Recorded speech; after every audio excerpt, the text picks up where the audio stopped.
ഇടുക്കി നെടുങ്കണ്ടത്തെ ആ മണ്ണിൽ ഇനിയുമേറെ എന്തൊക്കെയോ ഒളിച്ചിരിപ്പുണ്ടെന്ന സംശയം ബലപ്പെട്ട ദിനം കൂടിയാണ്. ഇടുക്കി നെടുങ്കണ്ടം ഇരട്ടക്കൊലപാതക കേസിലെ പ്രതി സജിയുടെ പിതാവിന്റെ തിരോധാന കേസിൽ നിർണായക വഴിത്തിരിവുണ്ടാകുന്നു. അത്തരം സൂചനകൾ വരുന്നു. സജിയുടെ വീടിന് സമീപത്തെ ഈ പറയുന്ന പുരയിടം കുഴിച്ചുള്ള പരിശോധനയിൽ അസ്ഥിയുടെ അവശിഷ്ടം കണ്ടെത്തിയിട്ടുണ്ട്.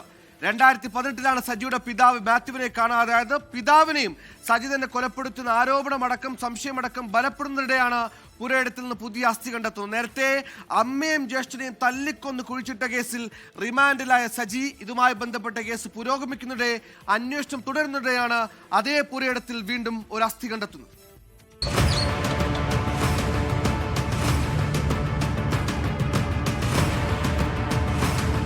മാത്യുവിന്റെ തിരോധാന കേസിൽ കസ്റ്റഡിയിൽ വാങ്ങിയ സജിയെ വീടിന് സമീപം എത്തിച്ചാണ് തെളിവെടുപ്പ് നടത്തിയത്.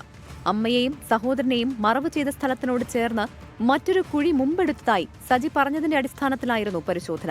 മണ്ണുമാന്തി യന്ത്രം ഉപയോഗിച്ച് ആഴത്തിലെടുത്ത കുഴിയിൽ നിന്ന് ചെറിയ അസ്ഥികഷ്ണം കിട്ടിയെങ്കിലും മനുഷ്യന്റേതെന്ന് സ്ഥിരീകരിക്കാൻ ശാസ്ത്രീയ പരിശോധന നടത്തണം. കുഴിയിൽ നിന്ന് വസ്ത്രങ്ങളുടെ അവശിഷ്ടവും കണ്ടെത്തിയിട്ടുണ്ട്.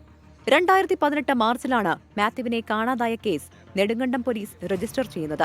എന്നാൽ കാര്യമായ തുമ്പൊന്നും ലഭിക്കാതെ വന്നതോടെ ഫയൽ മാറ്റിവെച്ചു.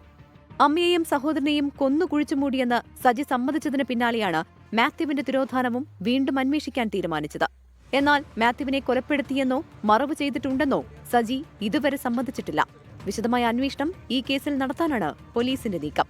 കൂടാതെ അടുത്ത ബന്ധുക്കളായ 2 സ്ത്രീകളെ സജി ബലാത്സംഗം ചെയ്തെന്ന സംശയത്തിലും പോലീസ് ഉടൻ അന്വേഷണം തുടങ്ങും. 24 ഇടുക്കി.